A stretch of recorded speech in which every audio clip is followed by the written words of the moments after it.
Nesta série você terá um curso completo de matemática financeira para ensino médio com o professor Heráclito.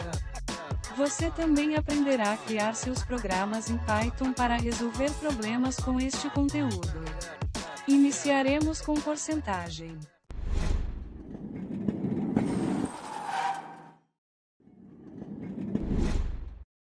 E aí, meus amigos, estudantes e pessoas interessadas em matemática e programação, né? Essa série de vídeos nós vamos trabalhar com conceitos da matemática financeira em nível de ensino médio, ok? E nós vamos começar pela parte mais simples, né? Que é a parte de porcentagem. Você provavelmente já estudou porcentagem aí no fundamental. E a gente vai começar a fazer esses estudos, e a partir dos estudos a gente vai montar programas em Python, ou até mesmo em linguagem C e linguagem Java, para resolver, vamos programar, né, fazer nossas aplicações para resolver os problemas envolvendo matemática financeira. Mas inicialmente a gente tem que aprender os conceitos, ou revisar esses conceitos, para que possamos dominá-los, né, e fazer o programa. Bem, gente, mas o que vem a ser porcentagem? Né? É uma maneira de indicar uma razão de denominador 100, ou qualquer representação equivalente a ela. Então, se eu tenho uma pizza e divido essa pizza em 100 pedaços, e como 20 pedaços dessa pizza, eu comi 20 pedaços de 100 pedaços, ou seja, eu comi 20% dessa pizza. É mais ou menos essa a ideia. Então, essa expressão porcento vem do latim, percento, né? Significa dividido por 100. Então, a gente utiliza o sufixo agem, né, para porcentagem, por exemplo. Então, o termo x% é um número real qualquer que representa uma razão centesimal. Um x qualquer dividido por 100, né? Um x real dividido por 100. Nós também podemos chamar de porcentagem ou taxa percentual, ou simplesmente percentual. Então, como é que a gente opera isso? Deixa eu colocar alguns exemplos, só para a gente relembrar. Mas, por exemplo, se eu represento porcentagem assim, 60%, por exemplo, com esse sinal, né?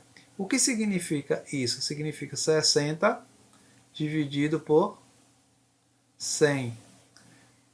Eu posso também simplificar aqui, né? Cortando esses zeros, é o mesmo que 6 por 10. E ainda dá para dividir, pegando o máximo divisor comum, 6 e 10 é dividido por 2, né? 6 por 2 dá 3, 10 por 2 dá 5, 3 quintos. Se eu dividir esse 3 por 5 aqui, eu vou chegar a um valor decimal de 0,6.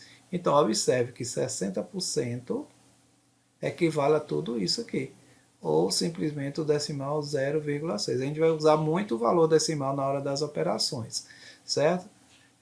Como é que eu represento, por exemplo, 28%? Né? Como é que eu represento 28%? Então, 28 vai ser 28 sobre 100. Eu posso simplificar aqui, né?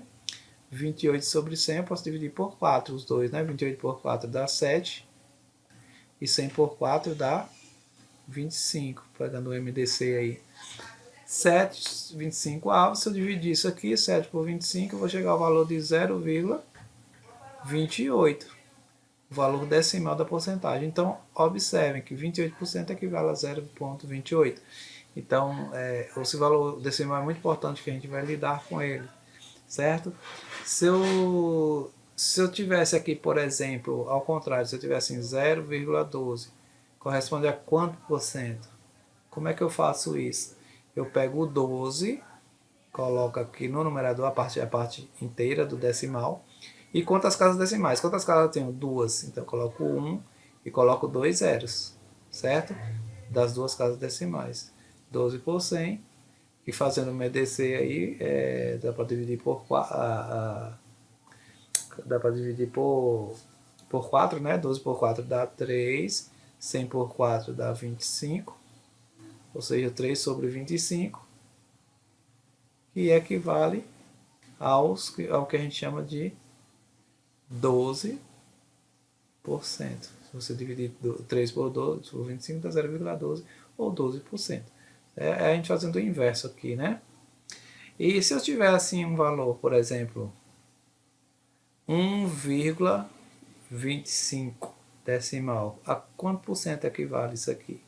Então, eu tenho que colocar a parte numérica no numerador, 125, sobre, boto 1 e conto a casa decimal. Tenho duas casas, dois zeros. Então, 125 sobre 100, né?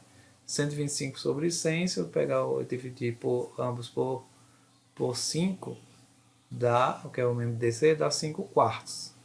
5 quartos é o mesmo que 125 125%. Então, observe que quando vem 1, alguma coisa, seria 125%. Se tivesse 2,25, seria 225%. Certo? Quando é só a parte por 0,12, 12%. E assim a gente finaliza aqui essa nossa primeira revisão da matemática financeira com porcentagem.